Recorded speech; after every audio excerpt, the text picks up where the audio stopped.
존경하는 국민 여러분, 주승용 국회 부의장님과 선배 동료 의원 여러분, 이낙연 국무총리와 국무위원 여러분, 부산 서구 동구 출신 유기준 의원입니다. 바로 질의에 들어가겠습니다. 국무총리 나와주시기 바랍니다.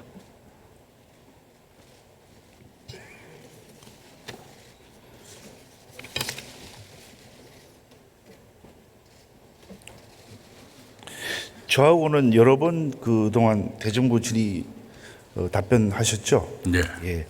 그 지난 3월 21일 날 총리가 이 자리에 나오셔서 이런 말씀하셨는데 우리나라가 경제 성장으로 봐서 OECD 중 상위이고 잘하면 내년에는 1위도 될 수 있다는 전망도 있다 이렇게 말씀하셨어요.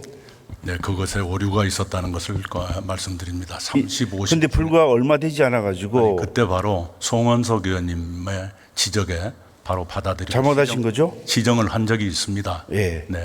그리고 30, 그 50 이후에 중에서는 보면은 네. 이제 한전이 최근 6분기 중에 한 분기를 빼고는 5개 분기가 연속 적자, 네. 그리고 올해 1분기에는 6,299억 영업 손실, 네. 그리고 월별 경상수지가 7년 만에 4월 달에 적자가 나고 이러면서 경제 성적표가 좋지 않습니다. 그런데도 유리한 통계만 계속 이야기하고 그래서 총리 혹시 그 뭐 역대급 거짓말이라는 이런 말 들어보셨어요?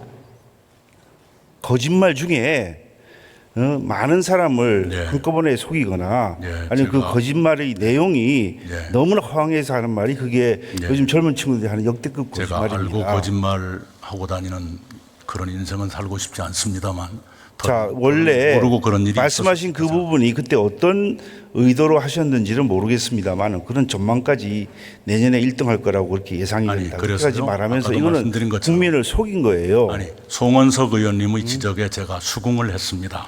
그리고 정정을 자, 했습니다. 그리고 어제 그것도 이 자리였습니다. 네. 어제 네.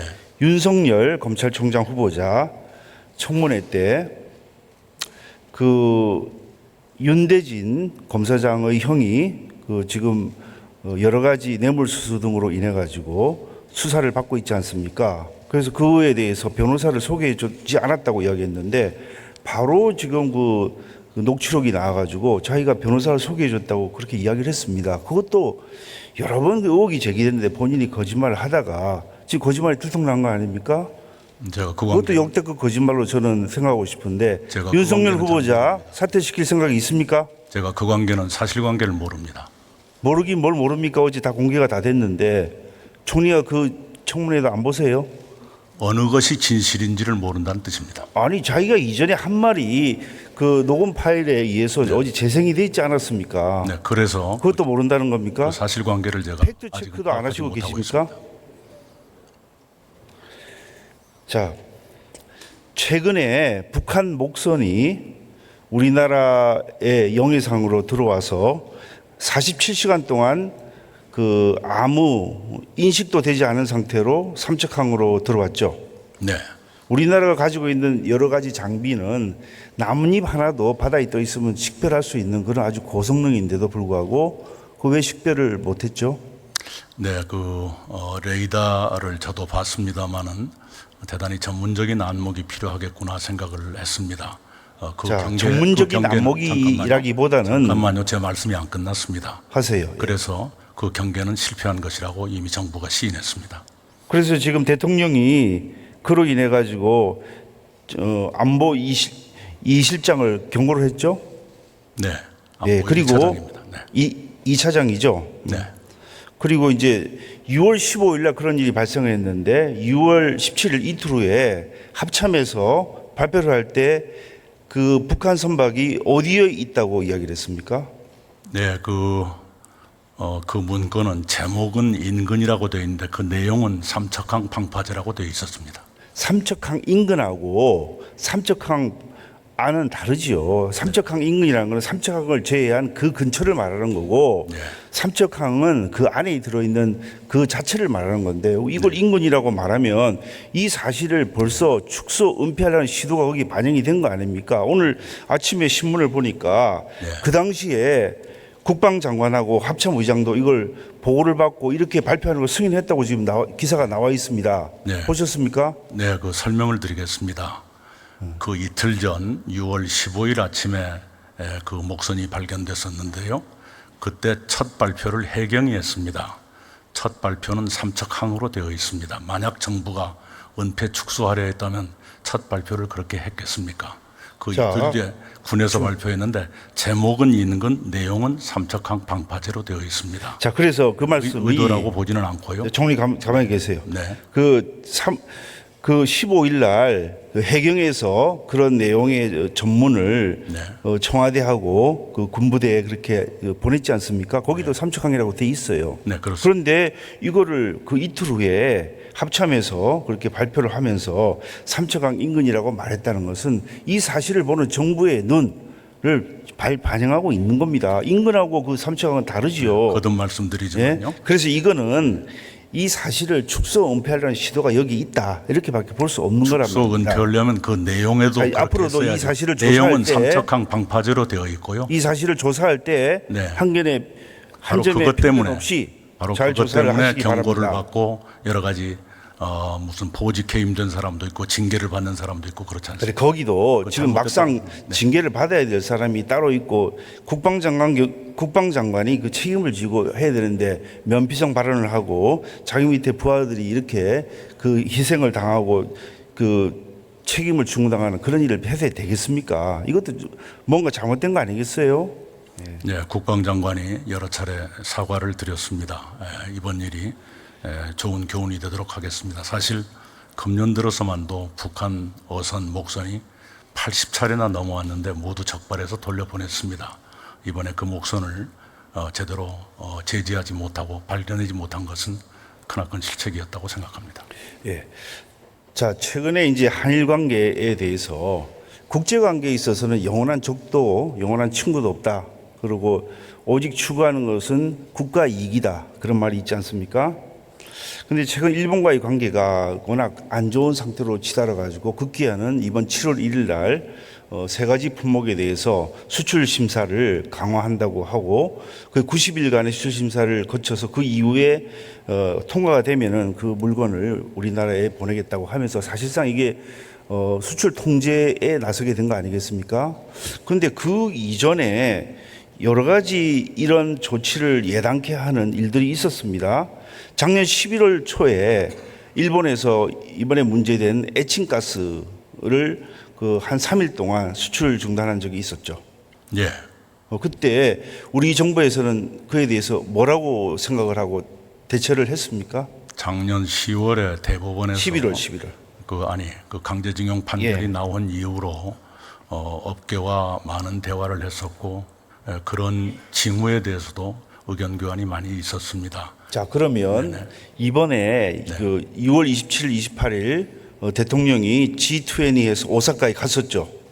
가서 통상 개최국의 그 정상과는 정상회담을 했었습니다. 지금까지. 근데 이번에 유별나게 그걸 못하고 뭐 8초간의 악수로 끝났다 이렇게 이야기를 합니다만은 이런 것들이 계속해서 외교적인 참사로 이어지면서 또 일본에서는 그 이후에 7월 1일 날 드디어 아까 말한 대로 세계 품목에 대해서 수출 규제에 나서게 된 것인데 이게 문제는 이게 끝이 아니라는 겁니다. 우리는 해석하기를 7월 20일 날 있을 일본의 참여연 선거 용어로 했다고 하지만 그보다는 이 사안이 훨씬 더 복잡하고 또 이로 인해서 꼬여 있는 것을 풀기 위해서는 상당한 노력을 우리나라뿐만 아니라 일본도 해야 되는 그런 입장에 와 있는데 문제는 이게 풀릴 기색이 없다는 겁니다. 당장 6월 27일, 28일 G20 갔을 때 28, 29일 갔을 때 대통령에 대해서 보여준 일본의 태도가 어땠습니까?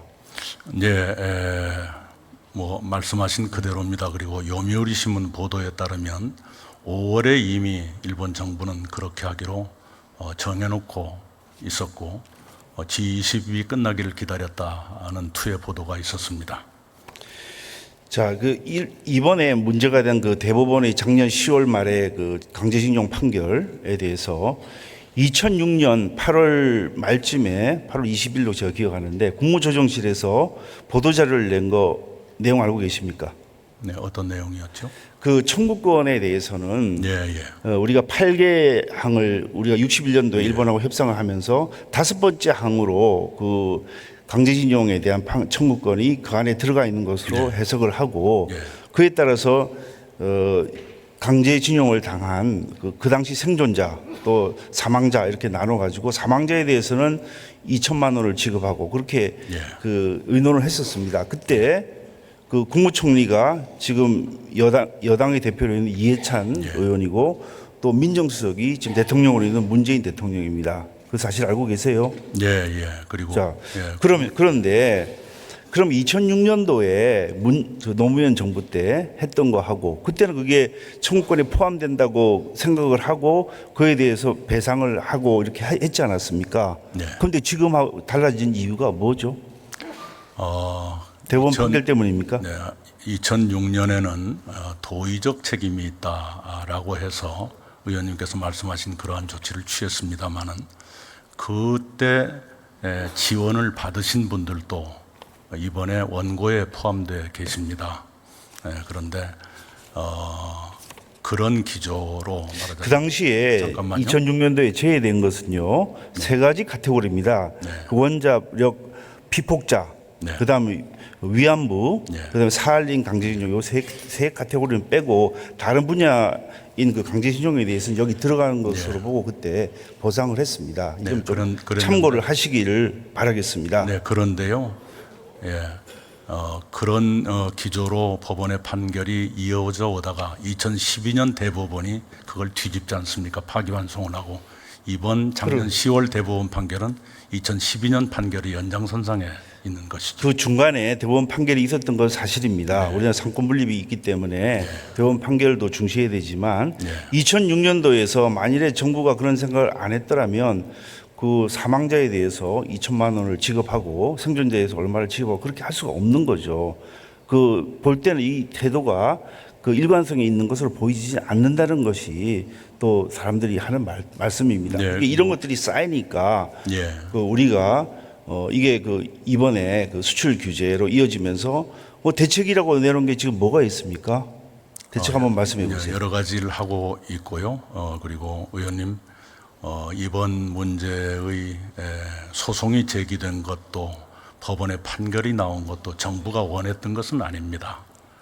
대책을 말씀하시라니까요. 대책은 여러 가지를 강구하고 있고 그걸 다 여기서 공개. 몇 가지만 말씀해 보세요. 우선 WTO 제소는 필요하다고 생각합니다. WTO 제소하면은 벌써 앞에 심의기간 그다음에 그 중재 제도를 활용해야 되기 때문에 기간이 벌써 한 3년 정도 소요되고요. 그다음에 수입선의 다변화 또 우리나라 소재 산업에 대한 지원 이런 것들이 있는데 그건 시간이 많이 걸리면서 당장 피해가 발생하고 있는 우리 국내 기업에 대해서는 전혀 어떤 그 지원을 할 수 없는 그런 상황이 됩니다. 지금 대통령이 우리 기업에 피해가 발생하면은 맞대응을 하겠다 지금 그렇게 이야기를 했습니다. 피해가 발생하지 않도록 해야 되는 게 이 정부 여당의 책임인데 피해가 발생하면 하겠다? 이 인식이 잘못된 거 아닙니까? 네, 대통령께서도 그러지 않기를 바란다고 말씀을 했고요. 네, 그리고 외교적 협의를 포함한 다양한 노력을 진행하고 있다 이렇게 말씀을 드리겠습니다. 제가 지난번에 이 자리에서 물어본 북한산 석탄에 대해서 한 번 더 말씀을 드리겠습니다. 그 북한 석탄을 들여온 게 지금 그 조사가 된 게 대구 세관에 한 건, 부산 세관에 2건에서 한 3건이 있고 그로 인해서 지급한 외환이 한 400만 달러 정도가 됩니다. 그걸 원래 수출자한테 지급한 것도 있지만은 제3자에게 지급했다고 그래서 과태료도 매기고 그랬는데 그 400만 달러가 우리 돈 47억이나 되는데 그 돈이 어디로 갔는지 그거 왜 수사 안 합니까? 그 은행을 통해서 송금했으면 돈을 받는 그 사람이 있을 거 아닙니까? 왜 수사를 안 합니까? 정부로서는 그걸 검찰에 수사 의뢰를 했고요. 그 다음은 제가 추적하지 못했습니다. 지금 그 기소된 이후에는 수사를 안 하지 않습니까? 지금 다 기소해가지고 지금 사법 처리를 하고 있는 거 아니에요? 네, 검찰이 지금 이 정부가 그에 대해서 의지가 없고 정제유도 북한에 대해서 한 260차례에 걸쳐서 지금 한 370만 배럴 정도 갔다고 합니다. 그런데 북한이 1년에 유엔 제재하에서 수입하는 게 50만 배럴에 불과한데 거의 8배에 달하는 그 양이 갔는데 그래서 지금 북한에는 그 쌀 가격하고 아까도 말씀드렸습니다만은 유엔 제재위원회는 대한민국이 유엔의 대북 제재 결의를 충실히 이행하고 있다 이렇게 평가하고 있습니다. 네.